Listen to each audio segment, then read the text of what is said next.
दोस्तों, स्वागत है आपका हमारे चैनल द यूनिक वर्ल्ड में। बादशाह अकबर और बीरबल की नई मजेदार कहानी वीडियो को पूरा जरूर देखें।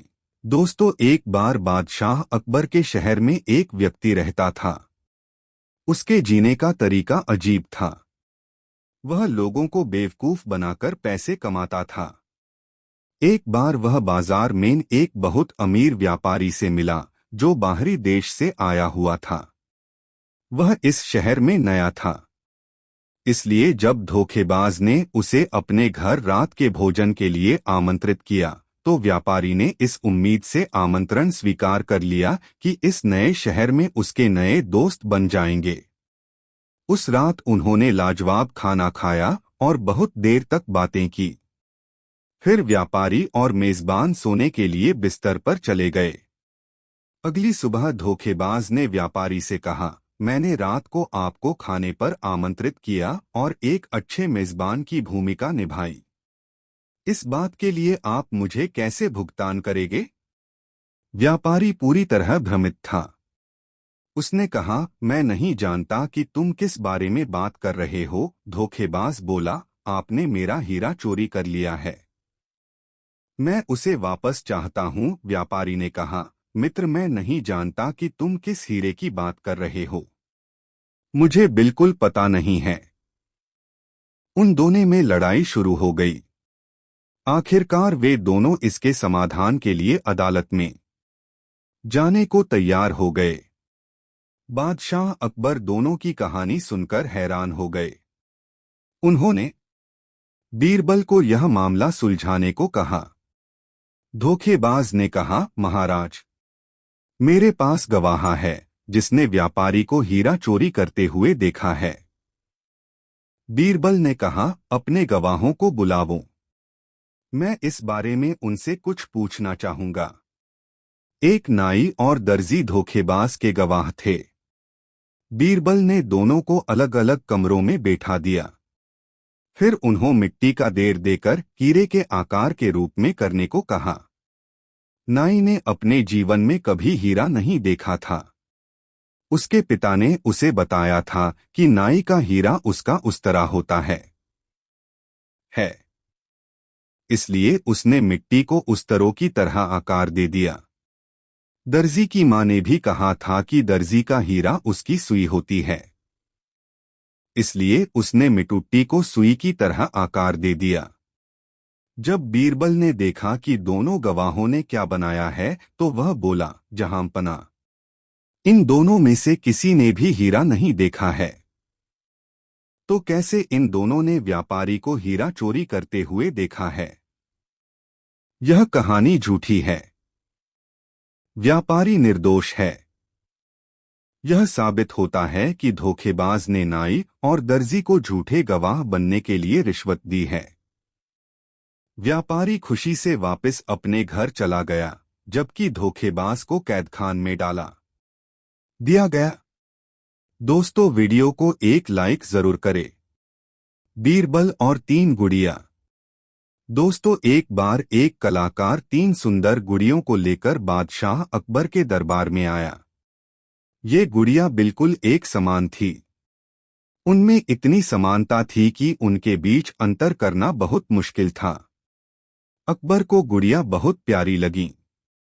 उसने कहा, ये गुड़िया मुझे बेच दो और मैं तुम्हें इनकी अच्छी कीमत दूंगा। कलाकार ने कहा, जहांपना, ये गुड़िया बेचने के लिए नहीं है। बेशक मैं आपको ये उपहार के रूप में दे दूंगा यदि आपको दरबार में कोई यह बता दे कि तीनों में से अच्छी कौन सी है। यह एक अजीब पहेली थी। अकबर ने गुड़ियों को उठाया और करीब से देखा, किंतु तीनों गुड़ियों में इतनी समानता थी कि अकबर यह नहीं कह सका कि कौन सी अच्छी है। तब उसके प्रत्येक मंत्री ने इस पहेली को सुलझाने की कोशिश की, परंतु वे असफल रहे। अकबर ने बीरबल को बुलाकर कहा, प्रिय बीरबल, तुम क्यों नहीं कोशिश करते? मुझे विश्वास है कि तुम इस पहेली को हल कर लोगे। बीरबल अकबर की ओर सम्मान से झुका और गुड़ियों के पास गया। उसने प्रत्येक गुड़िया को हाथ में उठाया और बड़ी बारीकी से उनको देखा। हर कोई आश्चर्यचकित था। उसने एक गुड़िया के कान में फेंक मारी। हवा उसके दूसरे कान से बाहर आ गई। फिर उसने दूसरी गुड़िया को कान में फूंक मारी, किंतु इस बार हवा उसके मुंह से निकली। जब बीरबल ने तीसरी गुड़िया के कान में फूंक मारी तो हवा कहीं से भी बाहर नहीं निकली। बीरबल ने कहा, जहांपना, यह तीसरी गुड़िया ही इन तीनों में सबसे अच्छी है। अकबर हैरान हो गया। उसने कहा, तुमने यह कैसे जान लिया?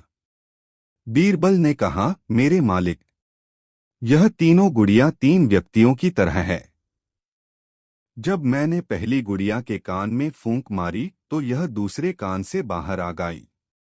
ऐसे ही जब हम एक रहस्य किसी दूसरे व्यक्ति को बताते हैं तो वह अगले ही पल उसे भूल जाता है।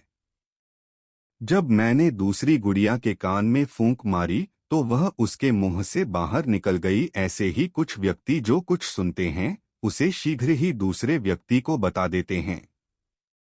ऐसे व्यक्ति कभी रहस्य को छुपाकर नहीं रख सकते। किंतु जब तीसरी गुड़िया के कान में फूंक मारी तो हवा कहीं से भी बाहर नहीं आई। इस तरह के व्यक्ति अच्छे होते हैं जो रहस्य को छुपकर रखते हैं। आप इन्हें कोई भी रहस्य की बात बता सकते हैं। कलाकार ने कहा, मैंने अभी तक केवल बीरबल के बारे में सुना था, किंतु आज मैंने इसे देख भी लिया। जहांपनाह, ये गुड़िया आपकी है। अकबर ने कहा, उसे बीरबल पर बहुत गर्व है। दोस्तों, वीडियो को एक लाइक जरूर करें। दोस्तों, एक दिन दो कवि किसी दूर राज्य से दरबार में आए। उन्होंने सबको अपने गीतों और कविताओं से खुश कर दिया। बादशाह ने उन्हें इनाम दिया। उन कवियों ने पहले इतना सोना नहीं देखा था। वे फूले नहीं समा रहे थे। तभी बादशाह ने उनको राजसी कपड़े देने की आज्ञा दी। तभी उनमें से एक कवि ने धन्यवाद रूपी कविता सुनाने की आज्ञा मांगी। बादशाह अकबर ने उसको आज्ञा दी और कवि कविता सुनाने लगा। वह बादशाह की बहादुरी और दयालुता के बारे में बोलने लगा। उसने अकबर की शिक्षा और बुद्धिमानी की प्रशंसा की। उसने यह कहते हुए अपनी कविता समाप्त की, बादशाह अकबर अब तक के सभी राजाओं से महान हैं, वह ईश्वर से भी महान हैं। इसके साथ उसने झुककर सलाम किया और दरबार छोड़ दिया। बादशाह अकबर ने चारों तरफ देखा, उनकी आंखों में शरारत भरी चमक थी। तो वे बोले, तो देखा, अब मैं ईश्वर से भी महान हूँ। दरबार में सभी व्यक्ति बादशाह को अचरज भरी नजरों से देखने लगे।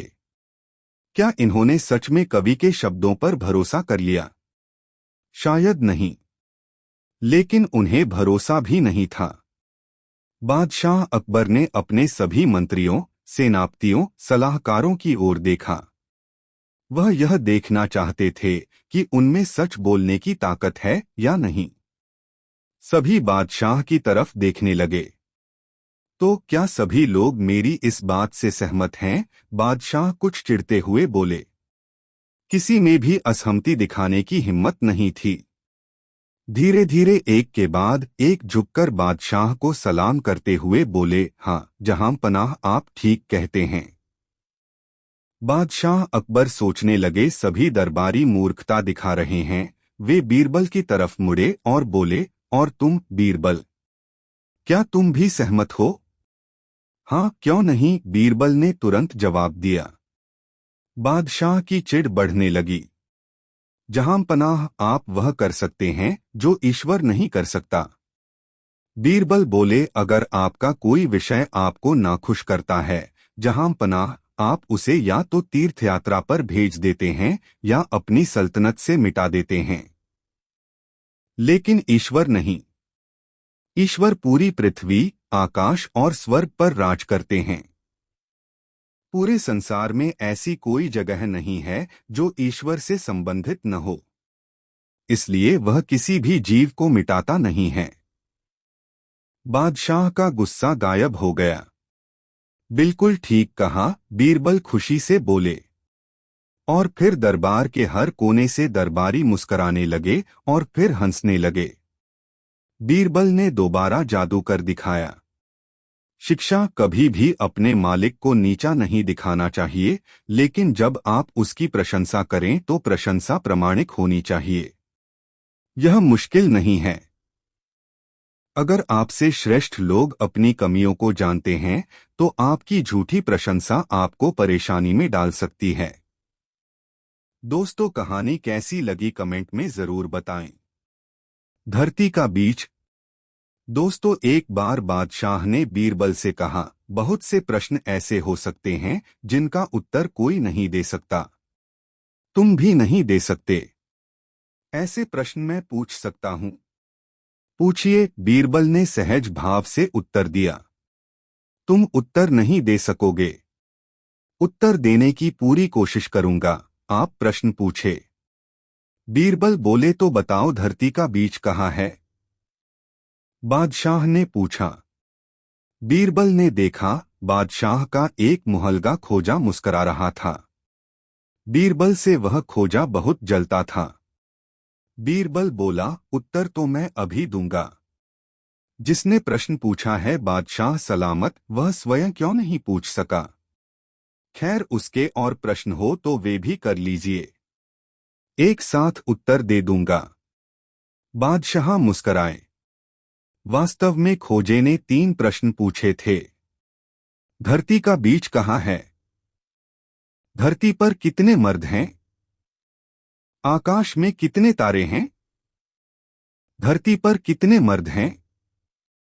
तीनों प्रश्न जब बादशाह ने दोहरा दिए तो बीरबल ने कहा, पहले प्रश्न का उत्तर यह है कि धरती का बीज यह है, यहाँ। बीरबल ने 2 कदम चलकर पाँव जमीन पर मारा। फिर खोजा की ओर देखकर बोला, चाहे तो यह खोजा नाप जोख सकता है। दूसरे प्रश्न का उत्तर यह है कि जितने बाल खोजे के सिर पर हैं, उतने ही आकाश में तारे हैं। विश्वास न हो तो गिनकर देख ले। तीसरा प्रश्न है, धरती पर कितने मर्द और कितने औरतें हैं? इसका हिसाब निकालने में परेशानी है। परेशानी इन हिजड़ों से है जो न मर्दों में हैं और न औरतों में। अगर धरती के सभी हिजड़ों को मार दिया जाए तो गिनती हो जाएगी। हिजड़ा अर्थात बादशाह का मुहलगा खोजा मुंह लटकाए जनान खाने की ओर चला गया। वह वहां नहीं ठहर सका था। उसे बीरबल की बुद्धि का पता पहले से तो था ही, अब बीरबल ने उसे एक बार और नीचे दिखा दिया था। बादशाह बहुत प्रसन्न हुए। उन्होंने बीरबल की बुद्धि की प्रशंसा की। दोस्तों, वीडियो को एक लाइक जरूर करें। दोस्तों, एक दिन बादशाह को नई तरंग सूझी। उसने बीरबल को तुरंत आज्ञा दी, बीरबल, एक ऐसा आदमी खोजकर लाओ जो 100 स्थानों का सरताज हो। बीरबल भला किसी बात से कब हताश होने वाला था। उसने झट उत्तर दिया, जहांपना, यथाशीघ्र हाजिर करूंगा, परंतु इस काम में 10,000 मोहरों की आवश्यकता है। बादशाह की आज्ञा से बीरबल को तत्काल 10,000 मोहरों की थली दे दी गई। बीरबल मोहरों को लेकर अपने घर चला गया। थैली घर पर रखकर खुद 100 स्थानों के एक सयाने की खोज में शहर की गलियां छानने लगा। कहावत प्रसिद्ध है, जिन खोजा तिन पाइया गहरे पानी पैठ, दहात में उसे एक अहीर मिला। बीरबल ने उसे अपने पास बुलाकर समझाया, देखो, यदि तुम मेरे कहने के अनुसार करोगे तो मैं तुम्हें 100 मोहरें इनाम में दूंगा। भला वह क्यों मना करता? बेचारे ने इतनी बड़ी रकम आज तक नहीं देखी थी। उसे अपने अनुकूल समझकर बीरबल ने कहा, देखो, मेरे साथ तुम्हें बादशाह के पास चलना होगा। यदि बादशाह तुमसे कुछ पूछें तो एकदम चुप रह जाना। वह बोला, बहुत अच्छा, ऐसा ही करूंगा। बीरबल उस अहीर को अच्छे वस्त्र पहनाकर शाही दरबार में ले गया और बादशाह के समक्ष खड़ा होकर बोला, जहांपना, आपकी आज्ञानुसार सयाना व्यक्ति हाजिर है, उसकी परीक्षा कर लें। बादशाह ने उसे अपने पास बुलाकर प्रश्न किया, तुम कहाँ रहते हो? तुम्हारे माता पिता तुमको किस नाम से पुकारते हैं? कौन सी विशेष बात जानते हो? बादशाह ने बारी बारी से इसी प्रकार अनेक प्रश्न किए, परंतु उसे तो बीरबल ने पहले से ही समझा दिया था। उसने कोई उत्तर नहीं दिया। अब बीरबल ने बात संभाली। वह बोला, जहांपना, आपके पूछने का इस आदमी ने यह अर्थ निकाला है कि न जाने बादशाह यह सब बातें पूछकर क्या करेंगे, क्योंकि ऐसी कहावत उसे पहले ही याद है, राजा योगी अग्नि जल, इनकी उल्टी रीति। डरते रहियो भाइयों, बड़ी न करियो प्रीति। इसलिए इसने मौन धारण कर लिया है। आपने सुना होगा, चुप सबसे भला। बादशाह को बीरबल की शिक्षा से आनंद प्राप्त हुआ और अहीर को घर जाने की छुट्टी मिल गई। वीडियो को एक लाइक जरूर करें। दोस्तों, अकबर के दरबार में बहुत से दरबारी थे। उनमें सुल्तान खां बहुत धूर्त था। जब भी मौका मिलता वह बादशाह के कान भरता रहता। वह हमेशा बीरबल का विरोध करता था, किंतु वह यह भी जानता था कि बादशाह अकबर बीरबल को बहुत ज्यादा चाहते हैं। वह दरबार में अपनी हैसियत मजबूत करना चाहता था। वह चाहता था कि उसके बेटे को दरबार में कोई पद मिल जाए। इसके लिए मौका मिलते ही जहांपनाह से उसकी सिफारिश करूंगा। बीरबल की तेज आंखों से यह बात छिपी हुई न रह सकी। उन्होंने सोचा, मैं हर दिन अपने बेटे को दरबार में ले जाया करूंगा और मौका मिलते ही जहांपनाह से उसकी सिफारिश करूंगा। बीरबल की तेज आंखों से यह बात छिपी हुई न रह सकी। उन्होंने सोचा कि सुल्तान खां अपने शैतान बेटे को अपने साथ लाने लगा है।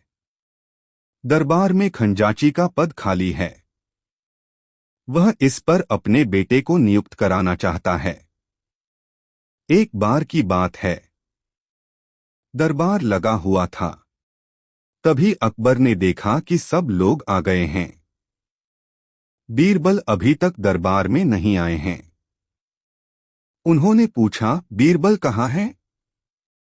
उनके पास खड़े हुए सेवक ने बताया, वे अभी तशरीफ नहीं लाए जहांपना। अकबर के चेहरे पर थोड़ी नाराजी दिखाई दी। सुल्तान खां ने बादशाह की ओर देखा और मन ही मन खुश हुआ। उसने अपने बेटे से कहा, बादशाह सलामत बीरबल से नाराज लग रहे हैं। यही मौका है अपनी बात कहने का।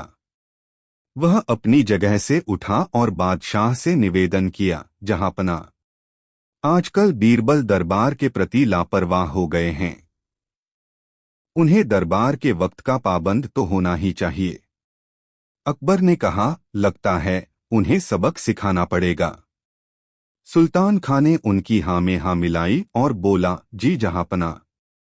इस पर अकबर ने सुल्तान खां से कहा, सुल्तान खां तुम ही कोई तरीका बताओ। सुल्तान खां बोला, जी, आज आप उनकी कोई बात नहीं सुनिएगा। वे कुछ भी कहें उसका एक ही जवाब दीजिएगा, नहीं। बादशाह अकबर ने उसकी बात का समर्थन करते हुए कहा, ठीक है, उनकी हर बात के जवाब में मैं नहीं कहूंगा। अकबर ने मन में सोचा, यह बीरबल को फंसाने की नई चाल है। देखते हैं कि इस बार बीरबल अपना बचाव किस प्रकार करते हैं। कुछ देर बाद बीरबल, तुम्हें देर कैसे हो गई? बीरबल ने उत्तर दिया, जहांपना, मेरी पत्नी की तबीयत ठीक नहीं थी, इसलिए। अकबर बोले, हमें तुम्हारी बात का यकीन नहीं है। बीरबल समझ गए कि इसमें जरूर सुल्तान खां की कोई चाल है। फिर भी उन्होंने कहा, मैं सच कह रहा हूं जहांपना, मैं माफी चाहता हूं। नहीं, माफी नहीं मिलेगी। अकबर ने सीधा सा उत्तर दिया। ठीक है जहांपना, तो फिर राजकाज के मामले निपटाए जाएं। बीरबल ने निवेदन किया। इस पर अकबर ने फिर नहीं में उत्तर दिया। बीरबल समझ गया कि आज बादशाह हर बात पर नहीं कहेंगे। उन्होंने पुनः निवेदन किया, तो फिर मुझे घर जाने की आज्ञा दी जाए। किंतु अकबर ने फिर कहा, नहीं, हरगिज नहीं। बीरबल ने देखा कि सुल्तान खां के चेहरे पर मुस्कान है। वह अपने बेटे से धीरे धीरे कुछ वह कह रहा था। तभी बीरबल को एक नई युक्ति सूझी। उन्होंने निवेदन किया, जहांपनाह, आपसे एक प्रार्थना है, सुल्तान खां के बेटे को नया खजांची नियुक्त कर दें। बादशाह अकबर तो आज नहीं कहने का मन बना चुके थे। उन्होंने जोर देकर कहा, नहीं बीरबल नहीं। बीरबल ने झुककर आदाब किया और बोले, आपकी जैसी मर्जी जहांपनाह। अकबर समझ गए कि बीरबल ने सुल्तान खां के तीर से ही सुल्तान खां को घायल कर दिया है। उनके चेहरे पर मुस्कुराहट आ गई। दूसरे दिन दरबार में बीरबल ने देखा कि सुल्तान खां और उसका बेटा दोनों अनुपस्थित थे। वह मन ही मन बोले, चलो उस धूर्त से छुटकारा मिला। दोस्तों, कहानी कैसी लगी कमेंट में जरूर बताएं। दोस्तों, अकबर के शहर फतेहपुर सिकरी में सर्दियों के दौरान काफी ठंड पड़ती थी। एक बार बादशाह ने यह घोषणा करवा दी कि वह सोने के 1000 सिक्के उसे देंगे जो शाही महल के बाहर स्थित ठंडी झील में पूरी रात खड़े होने की हिम्मत करेगा।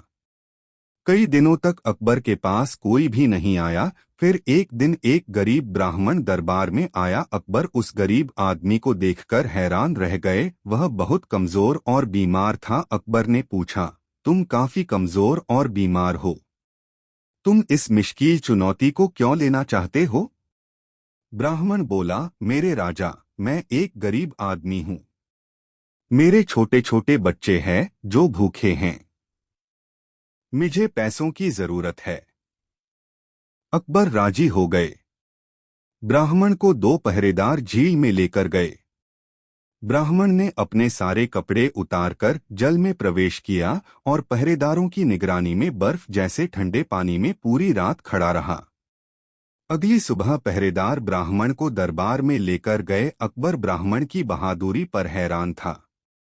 उसने पूछा, तुमने सारी रात ठंडे पानी में खड़े रहने के लिए प्रबंध कैसे किया? क्या तुम्हें ठंड नहीं लगी?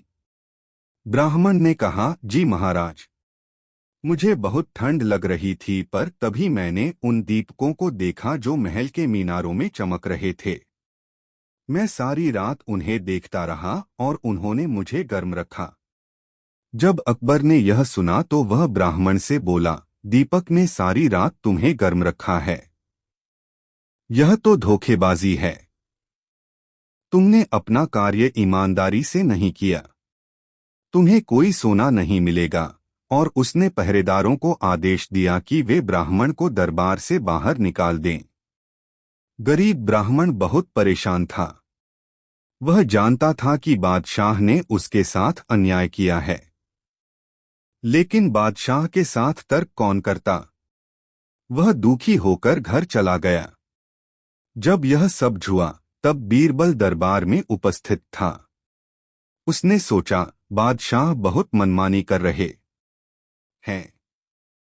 मुझे उन्हें सबक सिखाना चाहिए ताकि ब्राह्मण को वह सोने मिल सके जिसका वह हकदार है। बीरबल अकबर के पास गए और सम्मान के साथ झुककर कहा, जहांपनाह, मैंने अपने मित्रों के लिए एक दावत का आयोजन किया है।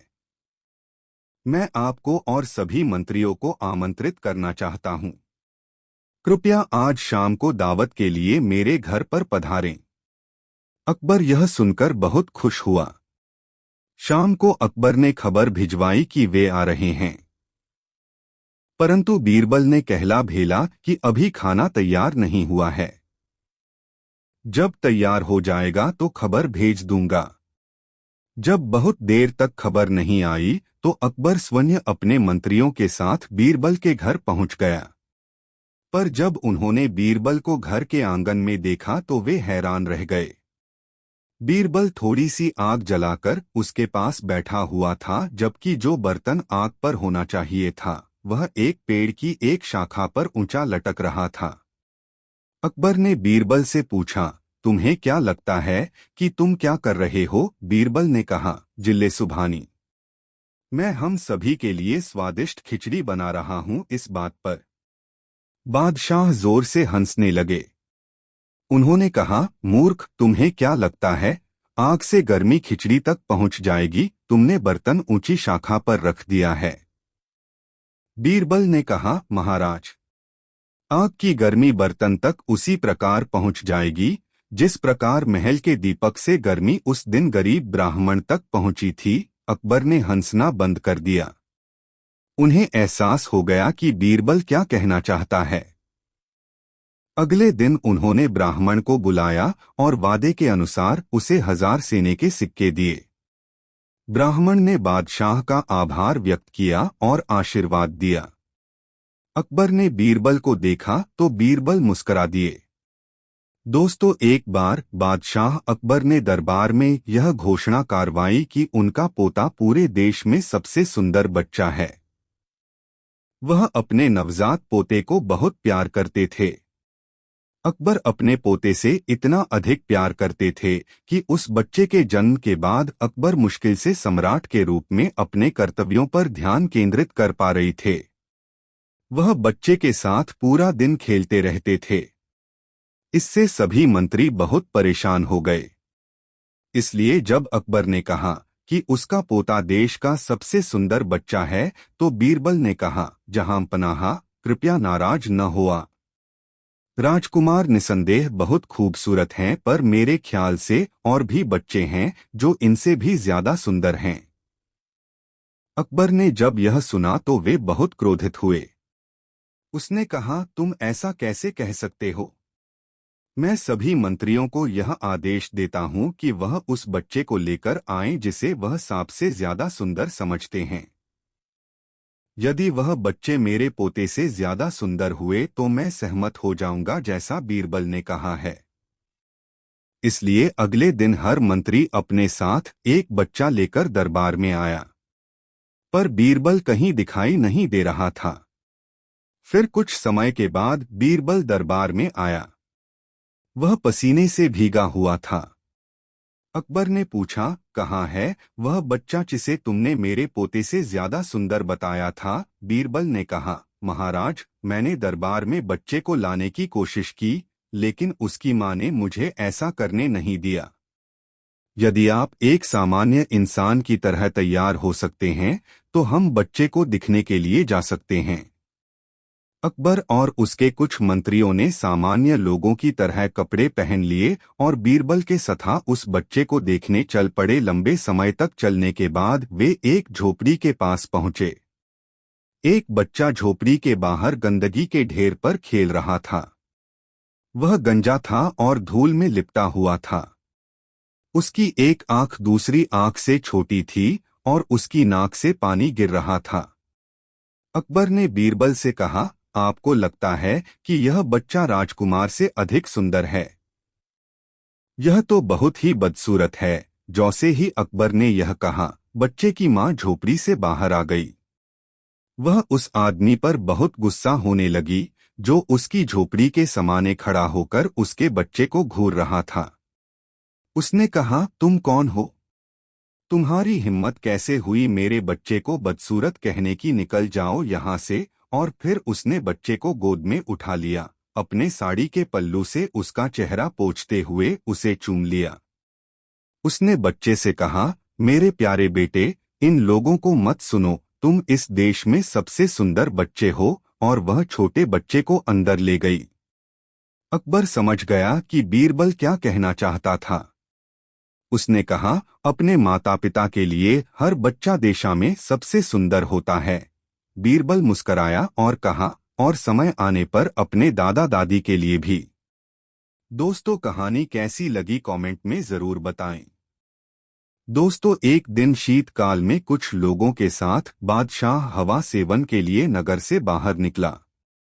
वह घूमते दो एक ऐसे स्थान पर जा पहुंचा जहां एक पुराना जलकुंड जल से लबालब भरा हुआ था। उस कुंड पर आदमियों व जानवरों का समागम भी बहुत कम था। बादशाह ने अपना हाथ कुंड में डुबोया। उसका जी सन्न हो गया। उस मैदान के तालाब का जल हवा और उसके प्रभाव से अत्यधिक शीतल हो रहा था। बादशाह बड़ा रसिक और बहादुरों की कदर करने वाला था। अतएव अपने साथियों के परीक्षार्थ बोला, आप लोगों में कोई ऐसा भी वीर है जो इस जलकुंड में धंसकर एक पहर रात्रि तक खड़ा रहे? किसी को बादशाह के प्रश्न का उत्तर देने का साहस न हुआ। आखिरकार फिर बादशाह ने एक दूसरी घोषणा की। उसने कहा, जो कोई आज इस तालाब के जल में गले तक डूबकर रात्रि भर खड़ा रहेगा, उसको 50,000 रुपए बतौर पारितोषिक के दिए जाएंगे। फिर भी कोई मनुष्य उस जानलेवा देवा कर्तव्य के लिए उद्यत न हुआ। तब उसी गिरोह का एक ब्राह्मण, जो वस्त्रा भाव के कारण अर्धनग्न हो रहा था, बढ़कर सबसे आगे आया। उसने अपने मन में सोचा, रोज रोज की यातना से एक दिन में ही कष्ट सहकर प्राण त्याग देना उत्तम है। मैं किसी दिन भर पेट अन्न खाकर नींद भर नहीं सोता, रात दिन गरीबी की आग में जला करता हूँ, तो क्यों न इसी बहाने प्राण त्याग दूं। यदि ईश्वर सहायक हुआ तब तो कहना ही क्या है। इस पुरस्कार से आजन्म सुखपूर्वक निर्वाह करूंगा। फिर बादशाह से अपना दोनों हाथ जोड़कर बोला, पृथ्वीनाथ, मुझे आपकी शर्तें मंजूर हैं। बादशाह ने कहा, अच्छी बात है। यदि तू अपने कौल का सच्चा निकलेगा तो मैं तुझे 50,000 रुपयों के अतिरिक्त बहुत सा वस्त्राभूषण भी इनाम में दूंगा। तालाब के चारों तरफ बादशाह ने संतरियों का पहरा बैठा दिया।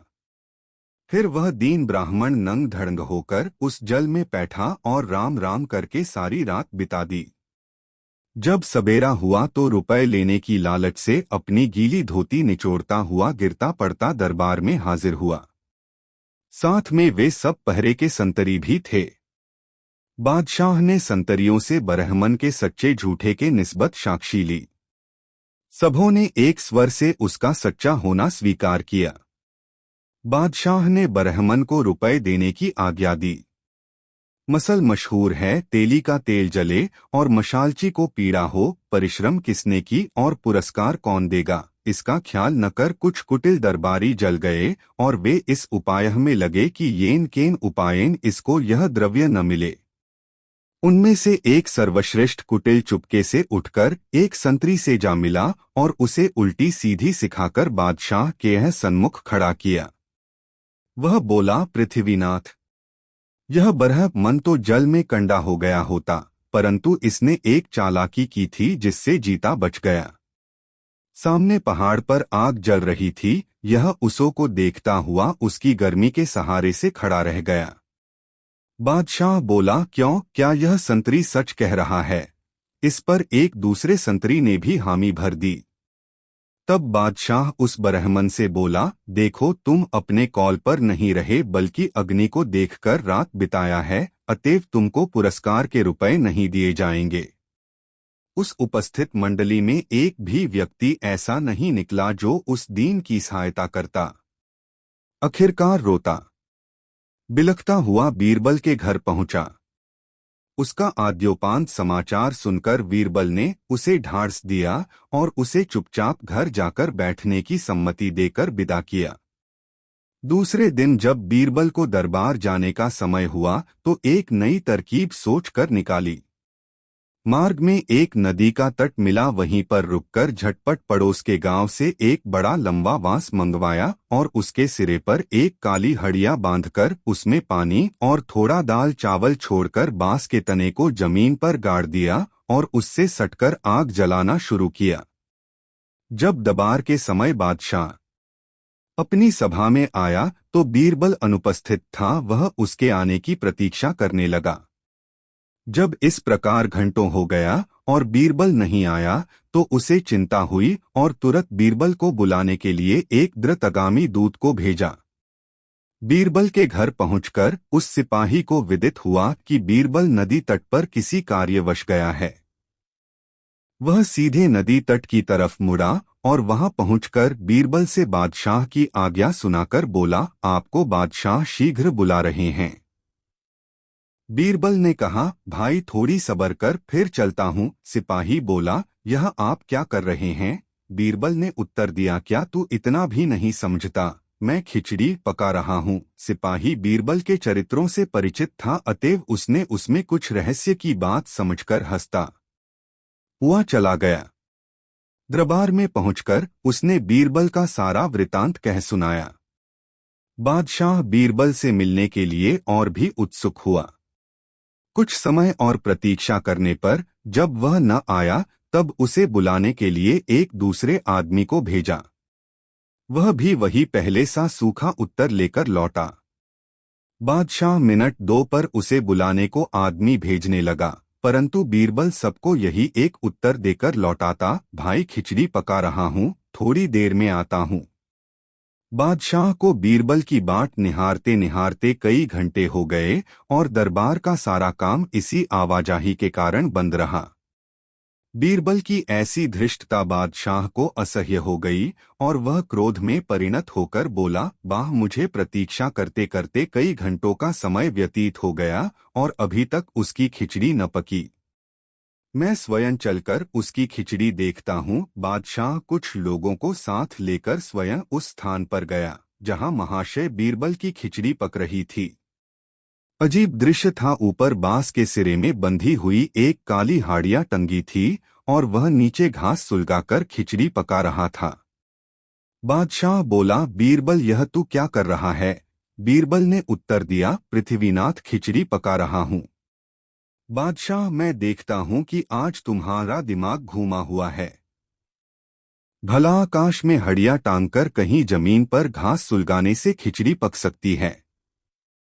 बीरबल, गरीब परवर, जिस प्रकार एक कोस की दूरी से अग्नि की उष्णता देखकर ब्राह्मण जल में रात्रि समय जीवित रह सकता है, उसी प्रकार मेरी खिचड़ी भी थोड़ी देर में परिपक्व हो जाएगी। बादशाह बीरबल की इस दृष्टांत भरी खिचड़ों से प्रसन्न हो गया और बोला, बीरबल, अब मैं भली भांति समझ गया, तुम्हारा कहना सत्य है, अतएव दरबार में चलो। ब्राह्मण को शर्त के अनुसार इनाम दिया जाएगा। बीरबल तो केवल उतने ही के लिए नया नाटक तैयार किए हुए था। जब उसकी मंशाबर आई तो उठकर बादशाह के साथ दरबार को गया। बादशाह ने सिपाही भेजकर उस ब्राह्मण को बुलावाया और उसको अपनी घोषणा के अनुसार द्रव्य और वस्त्राभूषण देकर विदा किया। वह बीरबल को कोटि कोटि धन्यवाद देता हुआ अपने घर चला गया। दोस्तों, कहानी कैसी लगी कमेंट में जरूर बताएं। बीरबल बड़ी असमंजस में पड़ गया। एक तो मरण काल, दूसरे फकीर की याचना, सो भी मछली। वह बोला, शाह साहब, आपको ज्ञात होना चाहिए कि मैं एक कुलीन ब्राह्मण हूँ। हम लोग अपने चौके में मछली मांस का प्रयोग नहीं करते, फिर आपको क्यों कर खिलाऊं? फकीर बोला, यह सब सही है, परंतु यदि तू इस मरणकाल में मेरी क्षुधा मिटाएगा तो इस पुण्य से तेरा बाल बच्चों के सहित कल्याण होगा। वहां पर उस समय जितने लोग एकत्रित थे, सबों ने बीरबल से फकीर की इच्छा पूर्ति का अनुरोध किया। कुछ काल तो यूं ही बातचीत में टल गया। अंत में मत विशेषता के कारण बीरबल को अपनी जिद छोड़नी पड़ी। एक आदमी बाजार जाकर एक मल्लाह से एक खूब मोटी और बड़ी मछली खरीद लाया। जब उस मछली को बीरबल छुरी लेकर चीरने बैठा तो उसके पेट में कोई ठोस चीज दिखाई पड़ी। उसका संपूर्ण पेट काटते ही बादशाह की वह जल में फेंकी हुई अंगूठी बाहर निकल आई। बादशाह अपनी खिड़की से गर्दन निकालकर बीरबल की फांसी का दृश्य देख रहा था। उसने देखा कि बीरबल एक मछली फाड़ रहा है, परंतु उसके और उस फकीर के अंतर्गत क्या क्या बातें हुई इसका उसे कुछ भी गम न था। बीरबल उस अंगूठी को हाथ में लेकर खड़ा हो गया और शाह साहब को देखने लगा। वे उसके खड़ा होने से पहले ही अंतर्ध्यान हो गए थे। बीरबल ने एकत्रित मंडलों से कहा, आप लोगों की अनुमति प्राप्त कर मैं एक बार पुनः बादशाह से मिलना चाहता हूँ। कृपा कर मुझे फिर बादशाह के समोप ले चलें। उन लोगों ने मछली का पेट फाड़ते समय कुछ निकलते हुए अवश्य देखा था, पर क्या निकला सो कोई नहीं जानता था। वे बड़ी प्रसन्नता से कर्मचारियों के सहारे बीरबल को बादशाह के पास ले गए। बीरबल को अपने समीप आते हुए देखकर बादशाह ने अनुमान किया, हो न हो बोरबल डरकर अब उद्योग की प्रधानता स्वीकार करने के लिए मेरे पास आ रहा हो, परंतु अब मैं अपनी आज्ञा भंग न करूंगा। इसीलिए इसके पहले ही मैंने उसे कई बार मौका दिया था, परंतु उस समय उसने मेरी बातों पर कुछ भी ध्यान नहीं दिया। बीरबल पास पहुंचकर बादशाह को सलाम किया। तब बादशाह ने कहा, बीरबल, अब तुम्हारा प्रयास करना वृथा है। इस समय चाहे तुम उद्योग की प्रधानता मान भी लो, परंतु मैं अपनी आज्ञा रद्द नहीं करूंगा। बीरबल ने कहा, प्रभु जरा पहले मेरी बातें सुन लें। मैं उद्योग की प्रधानता मानने नहीं आया हूँ। बादशाह ने कहा, अच्छा कहो। तब बीरबल बोला, आपकी अंगूठी देने आया हूँ, इसे पहन लीजिए। बादशाह ने उसे हाथ में लेकर देखा तो सचमुच वही राजमुहर वाली अंगूठी थी। उन्हें बड़ा आश्चर्य हुआ, क्योंकि वे उसे जमुना के अगाध जल में फेंक आए थे। कई बार खूब उलट पलट कर देखा। जब उसके निस्बत कुछ संदेह न रहा तो बोले, बीरबल यह अंगूठी कैसे प्राप्त हुई? बीरबल ने जवाब दिया, गरीब परवर, मेरा प्रारब्ध घसीट लाया है। तब उसके मिलने का सब किस्सा बीरबल ने बादशाह को सुनाया। बादशाह बीरबल से बहुत प्रसन्न हुए और 10,000 मुहरें, एक सुंदर वस्त्र तथा कई वाहन पुरस्कार में दिए। उसके घर वालों को भी सुंदर 2 वस्त्र दिए गए। उपस्थित जनता के सहित बादशाह ने प्रसन्नता से प्रारब्ध की प्रबलता स्वीकार कर ली। दोस्तों, अकबर बीरबल की यह कहानी कैसी लगी कमेंट में ज़रूर बताएं। ऐसी और नई मज़ेदार कहानी सुनने के लिए हमारे चैनल द यूनिक वर्ल्ड को सब्सक्राइब ज़रूर करें। वीडियो अपने मित्रों को ज़रूर शेयर करें। वीडियो देखने के लिए बहुत बहुत धन्यवाद।